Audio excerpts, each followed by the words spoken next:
있습니다. 제가 대표로 봉독하겠습니다. 요한복음 5장 1절로부터 9절까지입니다. 그 후에 유대인의 명절이 되어 예수께서 예루살렘에 올라가시니라. 예루살렘에 있는 양문 곁에 히브리 말로 베데스다라 하는 못이 있는데 거기 행각 5이 있고 그 안에 많은 병자, 맹인, 다리 저는 사람, 혈기 마른 사람들이 누워 물의 움직임을 기다리니 이는 천사가 가끔 못에 내려와 물을 움직이게 하는데 움직인 후에 먼저 들어가는 자는 어떤 병에 걸렸든지 낫게 되미르라. 거기 38해 된 병자가 있더라.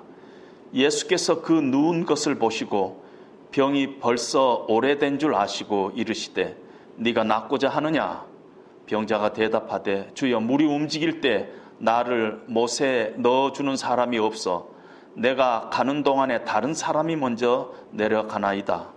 예수께서 이르시되 일어나 네 자리를 들고 걸어가라 하시니 그 사람이 곧 나아서 자리를 들고 걸어가니라. 여기까지 읽겠습니다. 잠시 기도하겠습니다. 하나님 아버지, 예수님이 육신에 머물리고 이 땅에 사실 때 행했던 기적의 현장에 저희들이 함께 지금 있습니다. 38년 된 한 병자에게 일어난 사건이 오늘 우리에게 성경으로 주어질 때는 하나님께서 우리에게 특별히 하시고자 하시는 말씀이 계신 줄로 믿습니다. 하나님, 이 시간도 우리 높아져 있는 우리의 지성들, 생각들, 마음들 하나님 앞에 겸손히 내려놓고 이 얘기가 우리를 향한 하나님의 음성으로 받고 우리가 열매 맺는 삶 살아갈 수 있도록 하나님 이 시간도 은혜 부어 주시옵소서. 예수님 이름으로 기도합니다. 아멘. 예수님께서 어느 명절인가 모르지만은 유대인의 명절에 갈릴리 고향을 떠나서 예루살렘으로 가셨습니다. 그 당시에는 종교적인 어떤 의무였어요.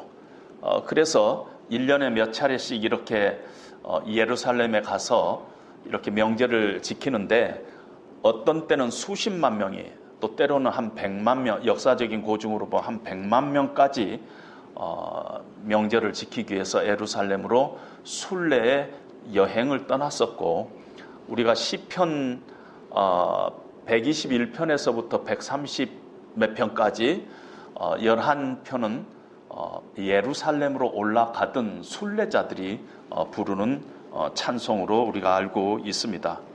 명절이어서 분위기가 아주 좋았습니다. 잔치 분위기였어요. 시골 사람들이 오랜만에 서울 가서 구경하느라고 아주 흥분하고 정신을 못 차리고 그런 분위기였습니다. 그런데 예수님께서 예루살렘에 있는 양문 곁에 베데스다라고 하는 연못으로 가셨습니다.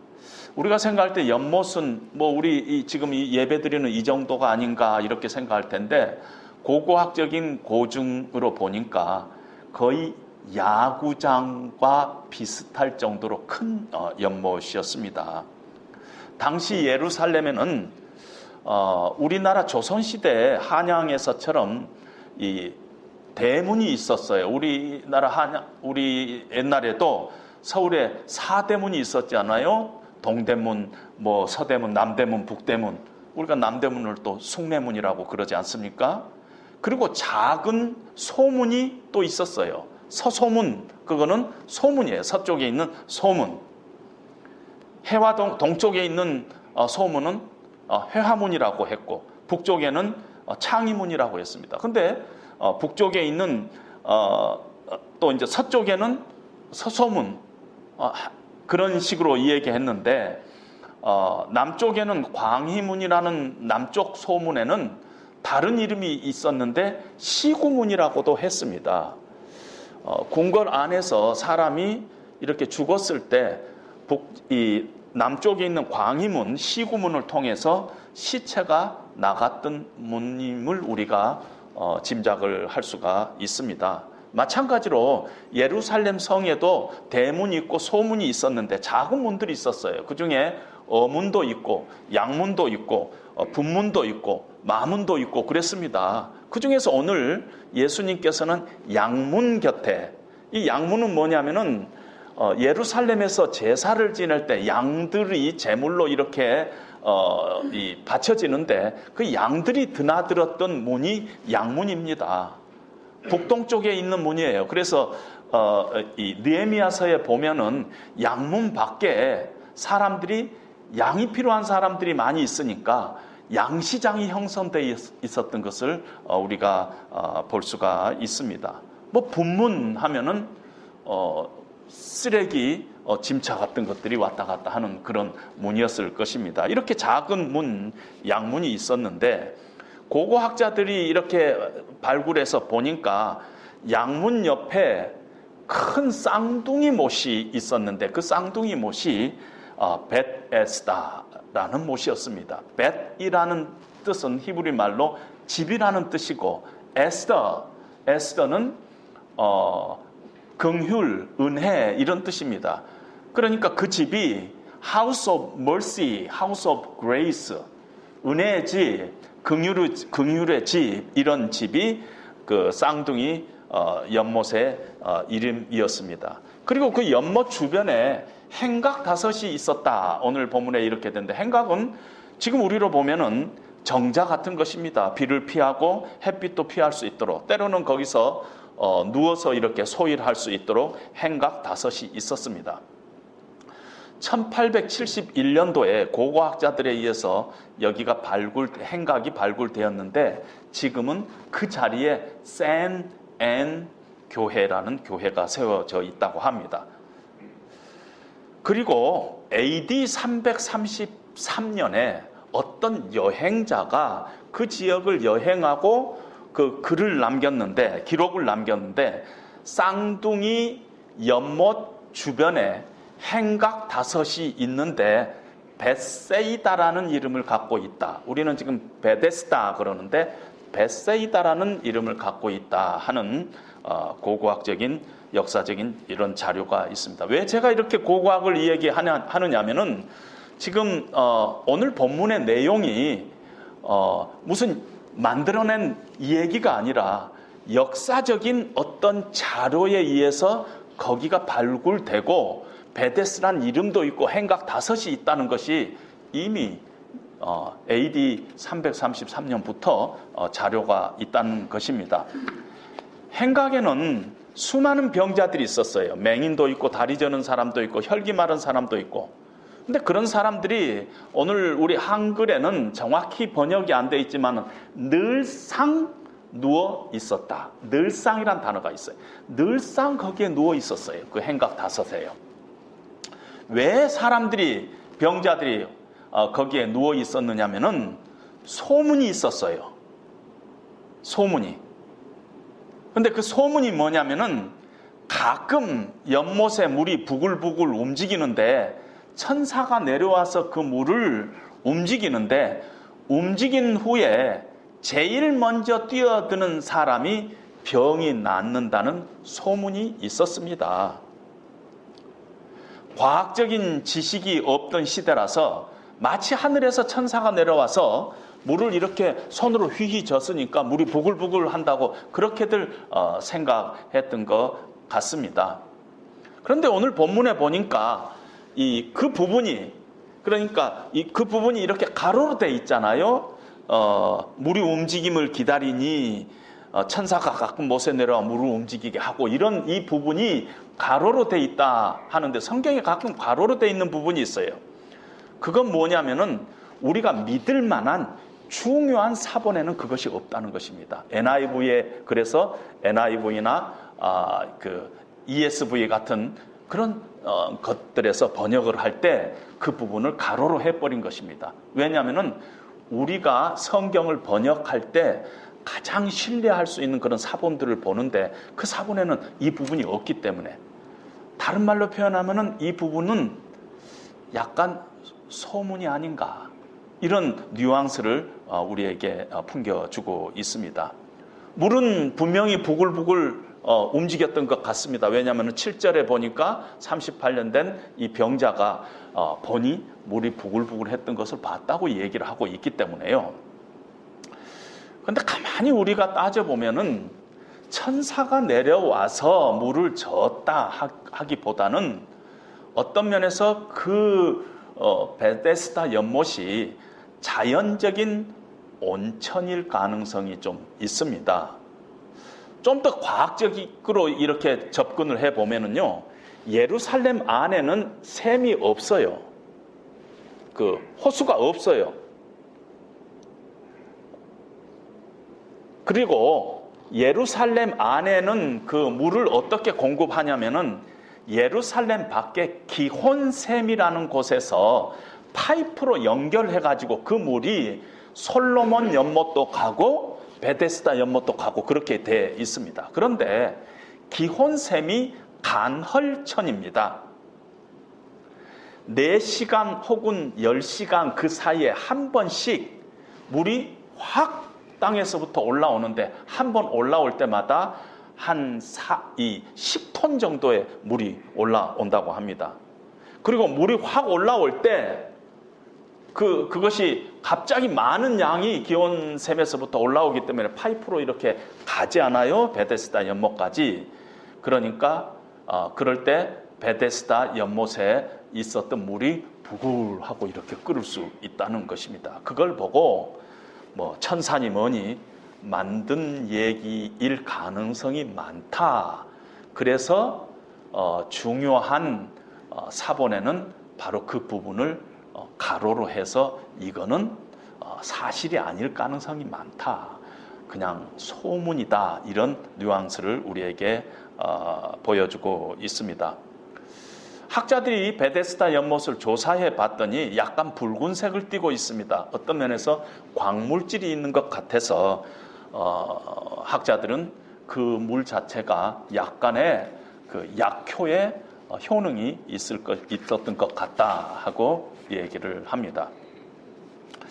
한국에도 이런 일이 요즘도 일어나고 있잖아요. 요즘 아니지만 근래에도 일어나고 있을 것입니다.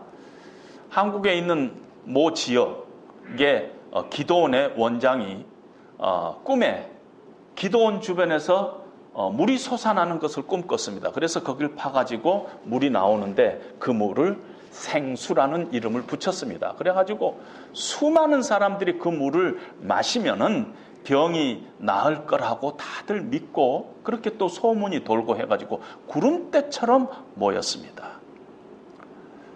제가 오래전에 조지아에서 유학할 때 제 딸애가 초등학생이었는데요. 기관지 천식으로 아주 고생을 많이 하고 있었습니다. 한국에 있는 저희 친척분 한 분이 그 기도원에 있는 그 물을 마시면은 병이 많이 낫는다 그러더라 하는 그런 소문을 듣고 기도원에 가서 그 물을 사다가 미국으로 보냈어요. 그래서 우리 집 냉장고에 넣고 2달 동안 하루에 조금씩 이렇게 먹였던 기억이 있습니다. 그 당시에는 신앙도 약하고 그러기 때문에 지푸라기라도 잡고 싶은 심정으로 이 물이 기도원에서 생수라 그래가지고 병 낫는다 그러더라. 또 한국에서 보냈으니까 그냥 버릴 수는 없고 그렇게 먹였던 기억이 납니다. 지금 우리가 살고 있는 이 시대에도 이런 일들이 있는데 하물며 지금부터 2000여 년 전에 예수님 당시에 그런 일이 어디 없었겠어요. 베데스다 연못도 마찬가지로 수많은 병자들이 물이 움직이는 것을 기다리고 제일 먼저 뛰어드는 사람이 병을 고칠 수 있다고 믿고 수많은 사람들이 행각에 누워서 기다리고 있었습니다. 그리고 수많은 사람 중에 제일 먼저 뛰어든 한 사람만 병이 낫는다는 아주 인색한 조건이 붙어 있는 것을 보면은 병이 잘 낫지 않았던 것 같아요. 그리고 고고학적으로 보니까 베데스다 연못이 있는데 행각은 상당히 떨어져 있어요. 행각에서부터 물까지 뛰어가려면은요, 꽤 많은 거리를 1등으로 뛰어가려면 꽤 많은 거리를 뛰어갔고 1등으로 뛰어든 사람은 저보다 훨씬 건강했을 거라는 생각이 듭니다. 안 그러겠어요? 그 수많은 사람인데 막 뛰어들어서 1등 했으니까 상당히 건강한 사람이었을 것이다. 그런 어떤 기본적인 생각을 가지고 우리가 오늘 말씀을 다시 보도록 하겠습니다. 예수님께서 이 베데스다 연못에 찾아왔습니다. 마치 수가성 우물가의 여인을 찾아오듯이 예수님께서도 뜻이 계셔서 지금 이 자리에 찾아왔습니다. 그리고 그곳에서 38년 된 병자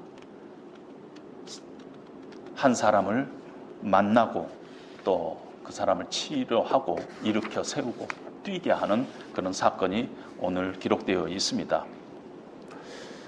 38년 된 이 병자가 거기에 얼마 동안 누워 있었는가는 모르겠어요. 그러나 적어도 꽤 오랜 시간 동안 그 행각에서 누워 있었을 거 아닙니까? 뭐 한 20년도 18살 때 거기 올라갔으면 한 20년도 그 근방에서 서성거리고 있었을 것입니다. 38년 된 병자에게는 베데스다는 자비의 집이었을까요? 아니면은 절망의 집이었을까요? 제가 38년 된 병자 입장에서 보면 베데스다 연못은 결코 자비의 집이 아니었을 것입니다.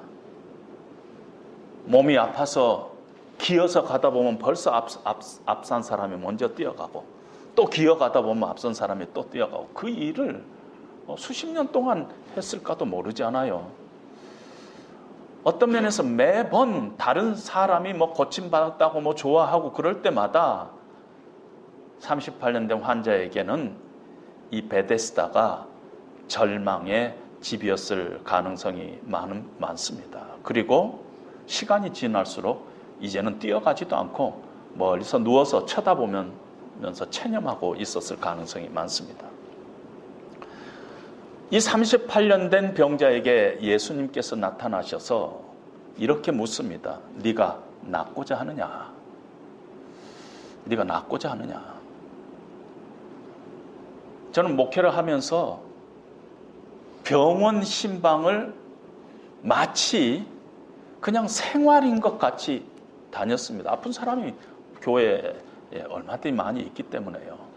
병원 어느 문으로 들어가면은 빨리 들어가고 이제는 병원에 중요한데 다 알기 때문에 들어가지 못한데도 제가 목사입니다 그러면 다 들어가고 그랬던 것입니다. 돌이켜 보니까요, 거의 그 사역을 하면서 한 20년 넘게 사역을 하면서 병원에 가서 제가 병원 신방을 가는 그 환자분한테 제가 낫고 싶습니까 하고 묻는 적이 한 번도 없었어요.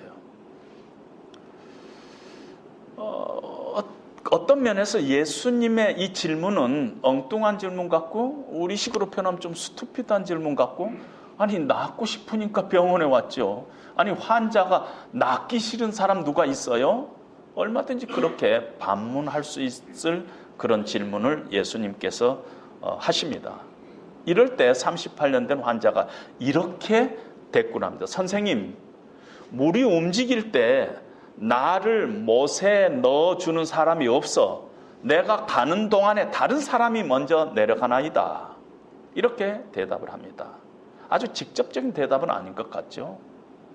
예수님께서 이렇게 물었으면 이렇게 대답을 하는 게 맞아요. 예수님께서 이 환자에게 제가 뭐 좀 도와줄 일이 없을까요? 혹시 뭐가 필요합니까? 하고 물었으면 물이 동할 때 나를 저 연못에 빨리 좀 데려다 주세요. 이렇게 했을 것 같지 않아요? 근데 예수님께서는 네가 낫고자 하느냐 이렇게 질문을 합니다. 어떤 의미에서 그냥 평범한 질문이 아니라 어떤 의도된 질문이요, 단순한 질문이 아니다 하는 생각을 갖게 됐습니다. 예수님의 목적은 분명했어요. 그런데 오늘 38년 된 이 병자는 이 목적에 분명하지 않는 대답을 지금 하고 있습니다. 무슨 말씀이냐면요, 예수님의 목적은 낫고자 하느냐였어요. 낫고자 하느냐? 네, 낫고자 합니다 하고 대답해야지 정당한데, 이분의 대답은 물이 동할 때 물속에 들어가는 것이 목적입니다 하고 얘기를 한 것입니다. 목적이 바뀐 거예요. 지금 이 환자가, 이 병자가 있는 이유는 병이 낫기 위해서 있는데, 어느 틈엔가 병이 낫는 것이 목적이 아니라 누군가가 나를 이 연못에다가 제일 먼저 데려다가 떨어뜨려 두는 것이 목적이 되고 있다는 것입니다. 그러다 보니까 도와주는 사람이 없고 늘 1등으로 가서 연못에 들어갈 수 없으니까 항상 절망할 수밖에 없는 그런 상태에 지금 있습니다. 우리가 알고 있는 율법은 하나님의 법이에요. 율법은 선하고 아름다운 것이에요.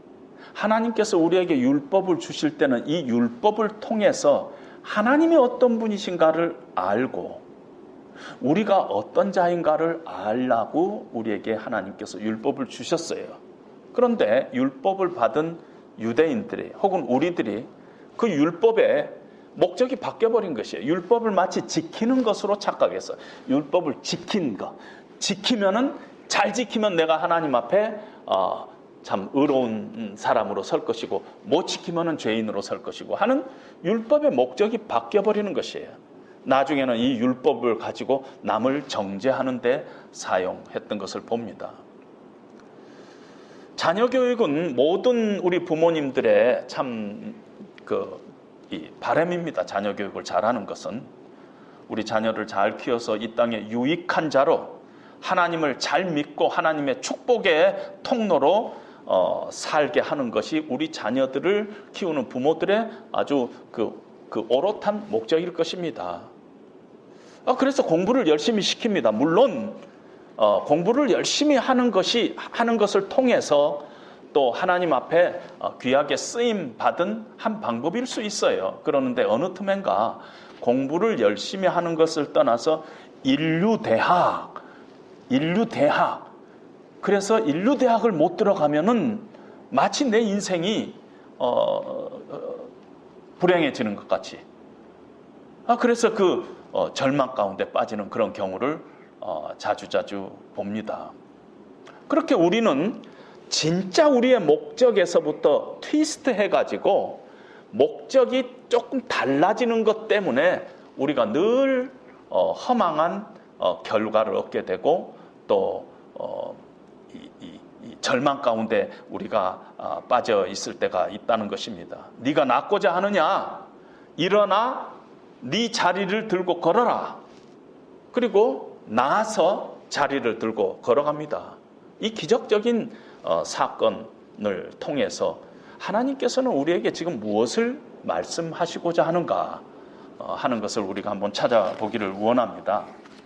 요한복음은요, 마태복음, 마가복음, 누가복음과 달리 마태복음, 마가복음, 누가복음은 많은 기적의 사건들이 기록되어 있는데 요한복음에는 수많은 기적적인 사건에서 7가지 기적적인 사건만 뽑아서 그 기적이 단순한 기적이 아니라 표적이다, 사인이다 하고 얘기를 합니다.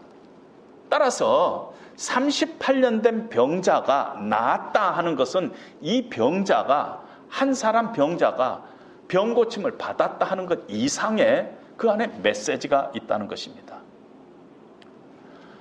요한복음을 기록한 요한이 마지막에 이 수많은 기적을 기록하는 목적은 예수님이 누구신가?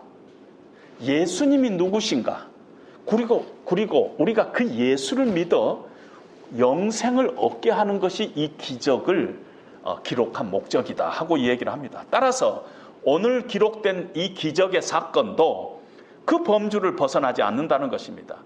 이 기적의 사건을 통해서 예수님이 누구시며 그 예수를 우리가 믿어 영생을 얻게 하는 것이 이 요한복음의 목적이라는 것입니다.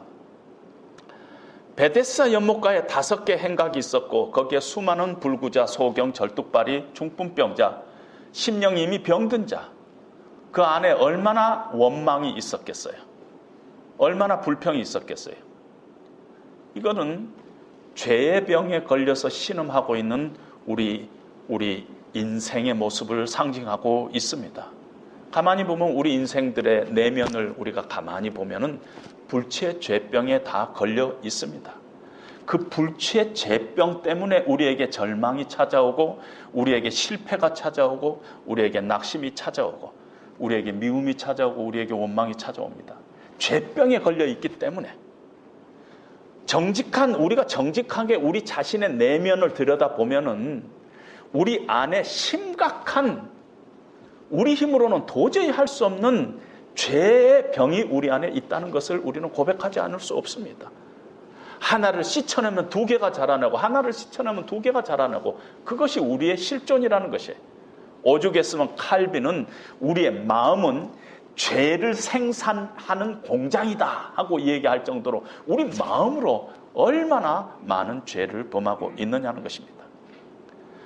아무리 멋있는 옷을 입고 아무리 고상한 지성을 가지고 우리가 위장한다 할지라도 우리의 내면의 깊은 곳을 들여다보면은 우리는 죄병에 걸려있는 다 병자들이다 하는 것을 우리에게 보여주고 있습니다. 그리고 38년 된 병자가 자기 스스로 고침을 받지 못했어요. 남보다 먼저 뛰어가서 1번으로 물속에 들어감을 통해서 병 고침을 받는다는 그런 소문 가운데 있었기 때문에 있었지 자기 힘으로는 고칠 수가 없었어요. 마찬가지로 우리도 이 죄병을 우리 스스로 애쓴다고 우리가 고쳐지지 않는다는 것입니다. 38년 된 병자가 38년 동안 애썼지만은 아무 소용이 없었고 앞으로도 소용이 없을 거예요. 마찬가지로 우리 자신도 우리 자신의 애씀을 통해서 우리는 결코 구원함을 받을 수 없다. 죄병을 고칠 수 없다 하는 메시지가 이 가운데 있습니다. 성경은 우리가 영적으로 죽었다고 에베소서 2장 1절에 말씀하고 있습니다. 죽었다는 것이에요. 덜 죽었으면 우리에게 좀 소망이 있어요. 덜 죽었으면 앞으로 3개월은 산다. 그래도 소망은 있어요. 그냥 할 수 있는 조금이라도 할 일이 있어요. 근데 우리는 성경에서 우리는 시체라는 것이에요. 우리는 죽었다는 것이에요. 죄로 우리는 죽은 시체라는 것이에요. 시체는 아무것도 할 수 없다는 것이에요. 죽은 자는 아무것도 할 수 없어요. 하나님과 우리 사이의 관계를 끊어놓고 있는 죄의 문제를 우리의 노력과 우리의 애씀으로 결코 우리는 해결할 수 없다는 것을 오늘 본문의 기적의 사건을 통해서 우리에게 이 얘기를 하고 있습니다.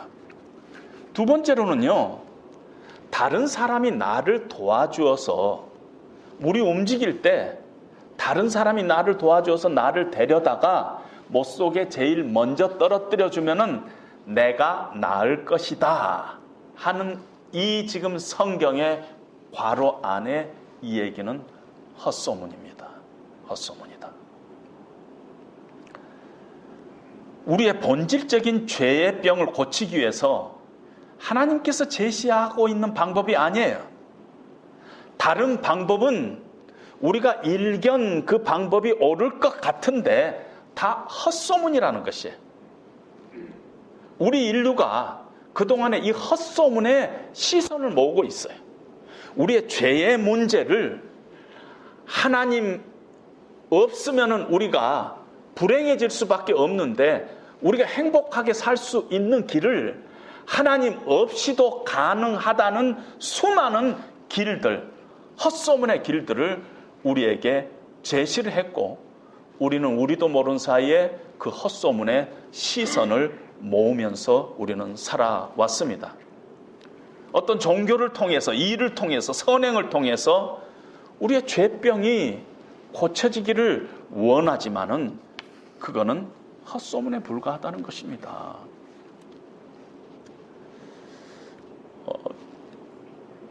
예전인데요. 기독교 소설가 중에서 김성일 장로님이라는 분이 계셨어요. 근데 그분이 예수님을 이렇게 믿다가 중학교 3학년 때 예수님을 떠나버렸어요. 왜냐하면은 어느 책을 읽었어요.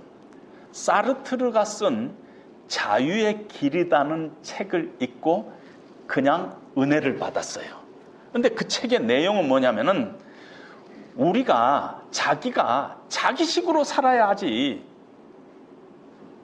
우리 현대인은, 합리적인 인간은 자기가 자기식으로 살다가 무슨 문제가 생기면은 자기가 책임져야지 그것이 책임 있는 현대인이요 지성인이지, 어떻게 하나님께 의존하면서 살아야 된다 하고 얘기할 수 있느냐 하면서 거기서 자유의 길에서 이 얘기를 하고 있습니다.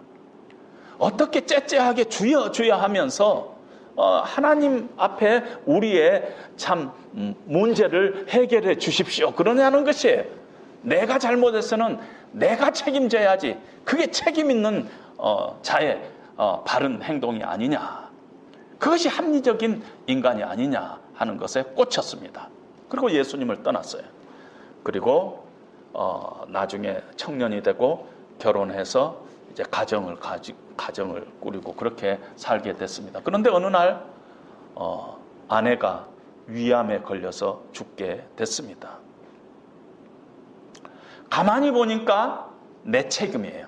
내가 그동안에 너무너무 못된 짓도 많이 하고 부인을 괴롭히기도 하고 뭐 그냥 깨부시기도 하고 또 스트레스도 주고 그래갖고 부인이 위암에 걸렸다. 그것이 자기 마음속에 확실하다는 그런 생각이 들더라는 것이. 내 책임이에요. 그런데 내가 그 책임을 질 수가 없더라는 것이에요. 아내의 죽음에 내가 책임을 질 수가 없더라는 것이에요. 사르트르도 책임을 못 지겠다 그러더래요. 그건 누가 지느냐는 것이에요. 그때 다시 예수님께서 찾아오셔서 그 장로님을 위로하고 또 그 심령을 치료하고 그런 일들이 있었다 하는 얘기를 들은 적이 있습니다. 우리는요, 다른 길이 어느 때는 더 합리적인 것 같이 보일 때가 있어요. 그러나 성경은 분명히 사도행전 4장 12절에 다른 이로는 구원을 얻을 수 없나니 천하 인간 중에 하나님께서 구원을 우리에게 가져다 줄 다른 이름을 주신 적이 없다고 선포를 하고 있습니다.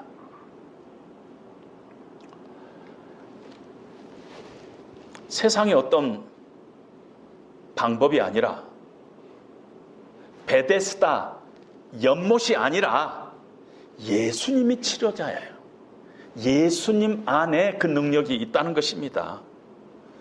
마치 정결 예식을 행하기 위해서 집 앞에 있는 항아리에 담아있는 허드렛 물 가지고 유대인들이 들어가면서 손을 씻으면서 그것이 나는 깨끗해졌다 생각하지만은 그 마음은 결코 허드렛 물로 손을 씻는 것으로 그 심령이 깨끗해질 수 없음과 똑같이 우리의 심령의 죄의 병은 어떤 다른 방법으로 치유할 수가 없다는 것입니다. 사마리아 여인에게 야곱의 물을 아무리 마셔도 그 목마름을 해결할 방법이 없었습니다. 베데스다 연못이 아니라, 어떤 사람이 아니라 예수님을 만나야 돼요. 예수님이 해결자고 예수님이 치료자고 예수님이 만나면 해결이 되는 것이지 어떤 다른 것으로 우리의 죄병이 해결되는 것이 아니라는 것입니다. 근데 가끔 저는 이런 말씀을 많이 들어요. 목사님, 제가 요즘 너무 좀 타락한 길로 많이 와가지고요, 조금 예수님 앞에 가까이 갔다가 예수님 만나겠습니다. 교회 나가겠습니다. 좀 제가 착해지고 나서 교회 나가 있습니다. 그런 사람 절대 예수님 못 만나요. 왜? 예수님은 나는 의인을 부르러 온 것이 아니라 죄인을 부르러 온다고 했어요. 내가 지금 나는 지금 참 어쩔 수 없는 죄인이라는 그 자리에 절망하는, 그래서 죄 때문에 절망하는 그 자리에 예수님께서 늘 나타나셔 우리를 만나주시지. 내가 조금 나아지면은 그때 교회 나갈게요. 조금 나아지면은 그때 봉사할게요. 조금 나아지면 그때 뭐 할게요. 그런 자리는 결코 예수님을 만날 수 없다는 것입니다. 베데스다는 때때로 베세이다 이런 이름으로도 왔다 갔다 하다가 지금 베데스다로 이렇게 굳어진 것 같는데, 그 집이 참 은혜의 집, 자비의 집이란 뜻도 있지만은 베세이다 이렇게 됐을, 베세다 했을 때는 그것이 치유의 집, 치료의 집 이런 뜻도 됩니다. 이름은 멋있는데 이름값을 못하고 있는 거지 않아요? 은혜의 집이고 자비의 집이고 치유의 집인데 38년 동안 치유를 받지 못했어요. 그런데 가만히 생각해 보면은 우리가 얼마나 이름값 못하는 곳에 우리 인생을 커미트먼트하고 살고 있는가 모른다는 것입니다. 헛소문의 것에 불과한 건데 쫓아가는 때가 많이 있다는 것이에요. 우리가 좋은 옷 입어야 됩니다. 어느 때 보면은 싸구려 옷보다 좋은 옷이 확실히 달라요. 그렇죠? 그래서 어느 때 나는 이런 명품 옷을 하나 입는다. That's okay. 좋아요. 근데 그 옷이 우리의 품위를 가져다 주지 않는다는 것은 명심해야 된다는 것입니다. 내 삶, 내가 죽음 이후의 내 삶, 죽음 이후에 하나님 앞에서 우리가 다 서게 돼 있어요. 우리가 한 번 죽는 것은 사람에게 정하신 것이요, 그 후에는 다 하나님 앞에 서서 심판대 앞에 서요. 그것이 우리 성경의 이 요한계시록 22장 마지막 장의 그 모습이에요. 다 서게 돼 있어요. 그런데 우리 지금 현재의 삶, 죽음, 그 이후의 삶, 심판에까지 다 문제 해결의 키를 갖고 있는 분이 예수님 한 분뿐이에요. He got the key in his hand. 그분만이 그 모든 문제 해결의 키를 갖고 있습니다. 베데스다라는 그곳에 예수님이 찾아오셨기 때문에 거기가 사실은 은혜의 집인 것입니다. 그 자체가 은혜의 집이 아니라 예수님이 찾아오셨기 때문에 은혜의 집이에요.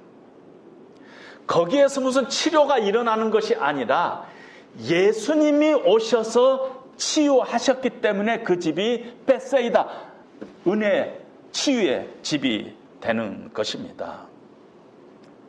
따라서 우리는 우리 인생의 가장 중요한 문제를 베데스다 연못에서 찾아서는 안 된다는 것입니다. 반드시 절망할 수밖에 없어요.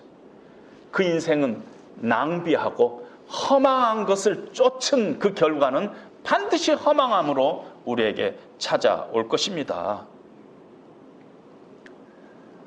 그러나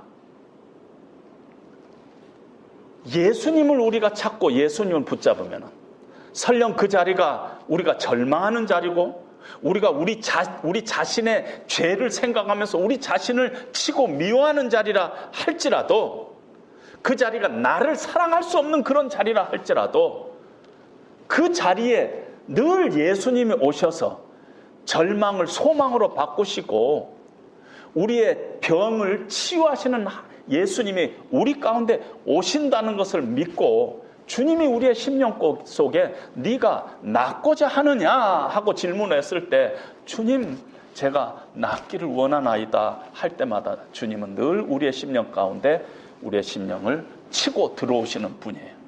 만일 네가 문 밖에 서서 문을 두드리면은 내가 들어오며 나가며 먹으리라. 주님이 우리의 심령의 문 밖에서 문을 두드리고 있습니다. 그리고 우리가 문을 조금만 열면은 이렇게 하는 거 있죠. 딱 밀치고 들어가. 주님은 밀치고 들어오신 분이에요. 우리의 마음 문을 열기만 하면은. 다른 소리 할 거 없습니다. 내가 낫기를 원하나이다. 주님, 제가 죄인입니다. 제가 낫기를 원하나이다. 우리가 그런 마음으로 우리가 신앙생활을 할 때 주님은 반드시 우리 가운데 찾아옵니다. 너희 돈 없는 자들아 그냥 나오라.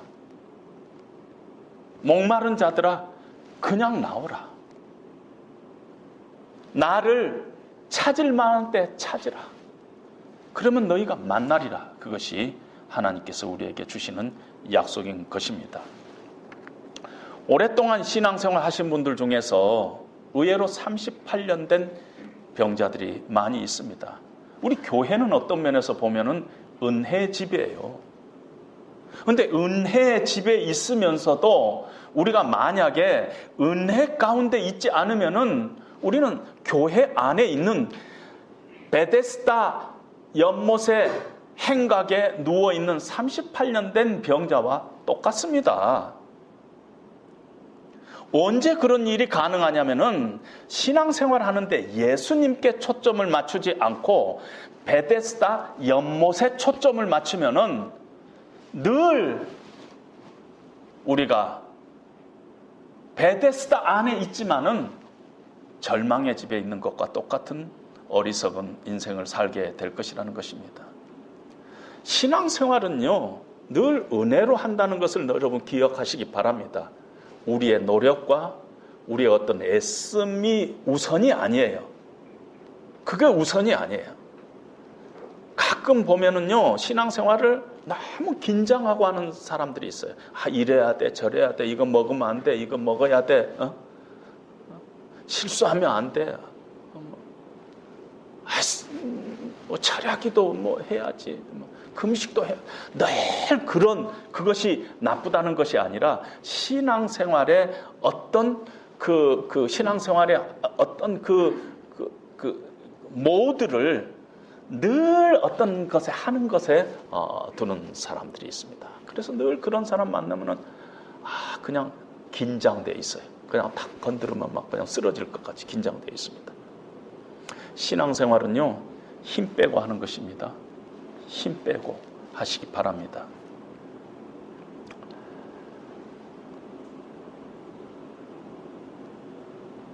결론적으로 예수님은 우리 인생에 우리 스스로 해결할 수 없는 죄의 병을 치유하기 위해서 우리 가운데 육신의 몸을 입고 이 땅에 오신 하나님이십니다. 우리의 이 죄를 대신 짊어지고 십자가에서 피 흘려 살 찢겨서 우리 대신 죄가 되셨어요. 그리고 우리를 하나님 앞에 의로운 자로 세우신 분이 예수님인 것입니다. 베데스다가 어떤 면에서 교회예요. 우리가 주님을 늘 시선하지 못하고 만약에 우리가 사람을 신뢰하고 우리가 교회 안에서도 헛된 것을 쫓고 그렇다면은 우리는 은혜의 집에 있으면서도 결국은 절망의 집에 있는 우리와 같게 될 것입니다. 늘 그분 안에서 신앙하시기를 바랍니다. 신앙생활 하는데 절대 우선권이 예수님 붙잡고 예수님 늘 안에서 예수님이 나의 진정한 베데스다다, 이걸 고백하면서 늘 신앙생활 하시기를 바랍니다. 그 주님께서 우리가 그것을 늘 자주 잊기 때문에 십자가에서 죽으시기 전에 성찬식을 거행하시면서 이것은 너희를 위한 내 몸이다, 이것은 너희를 위한 내 살이다, 너희가 이것을 행할 때마다 나를 기억하라고 말씀하셨습니다. 이 시간에 우리가 성찬을 함께 하면서 우리를 위해서 십자가에 죽으신 예수님의 그 은혜를 다시 한번 생각하면서 주님, 내가 낫기를 원하나이다. 주님, 내가 낫기를 원하나이다. 주님, 이제 제가 십자가 앞에서 주님 앞에서 신앙하기를 원합니다. 주님만이 내 인생의 생명과 죽음과 심판의 모든 문제의 해결자인 것을 고백합니다 하는 그런 고백을 가지고 우리가 성찬에 함께 임하시기를 바랍니다.